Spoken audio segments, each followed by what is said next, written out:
Welcome to the version 1 SAM Teams series of short fireside chats.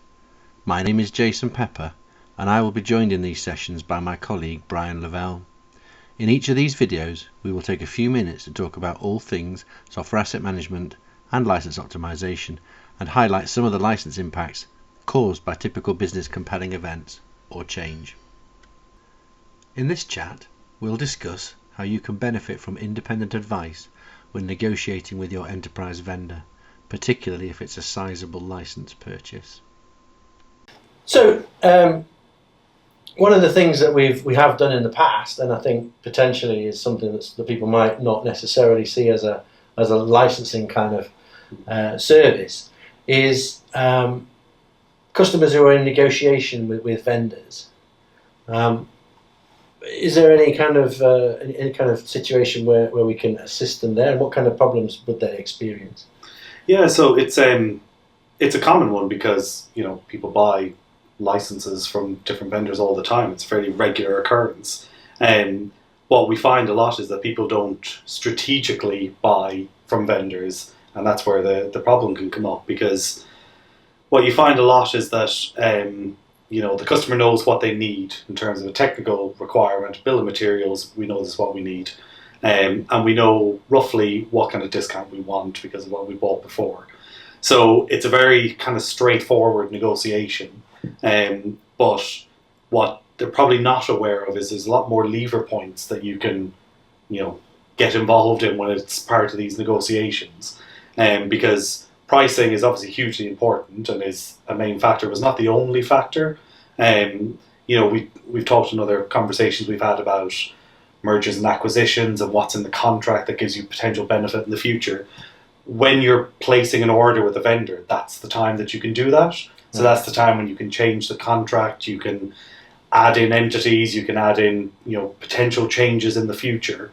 So looking at the transaction as a whole is a really important way of doing it, because it's not only, like I said, it's not only about buying it at the right price, it's making sure that you're buying the right thing, and it's making sure that you're getting the most from the actual contract itself that gives you what you need now, but also gives you the flexibility in the future of what you may potentially need. Right, okay. Right, so what can customers do to try to achieve those outcomes? So there's various different ways they can do it. I mean, involving an independent is always really good in stuff like this, just because if you think of the scale of experience, if you're a very busy customer working with a lot of vendors, you might do 50 transactions in a year, so that's good. You have a good level of experience to go with. Whereas you go to an independent SAM provider, they could have done 500 transactions in the same time period. Mm. And it's really useful to be able to, whether openly or in the background, go back to a vendor and say, well, you've offered us 50%, but I know somebody who bought the same products, the same customer type, the same size, bought it for 5% more discount. Mm-hmm. So it gives you the ability to do that. It allows you to, as I said, look at the contracts for, first of all, if there's anything that you weren't expecting in there, because that's something that we've seen before, where there's clauses that go into a contract as standard that aren't necessarily the best for the customer, that they may want to remove or they may want to change. So it's looking at the kind of holistic view of a purchase, which is not just about price. It's about, are you buying the right thing the right way? Are you buying it at the right time?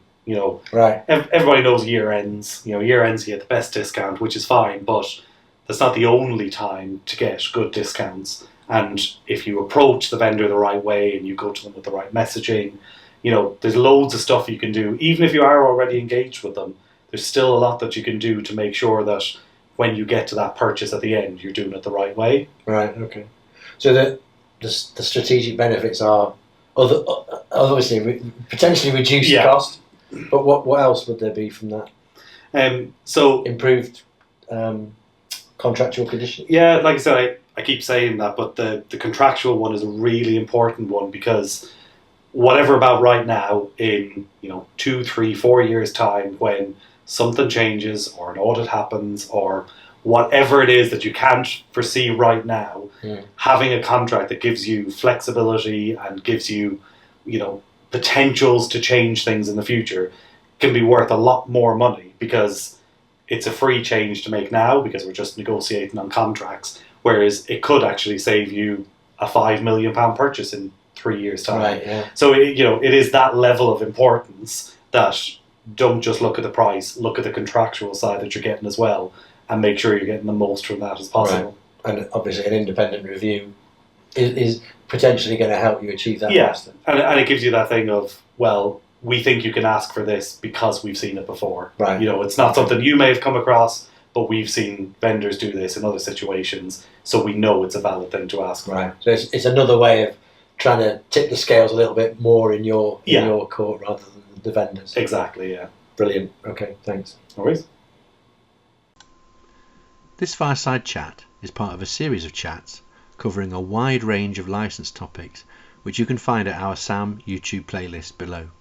You can also review our content on LinkedIn by using the hashtag SAMVideoChat.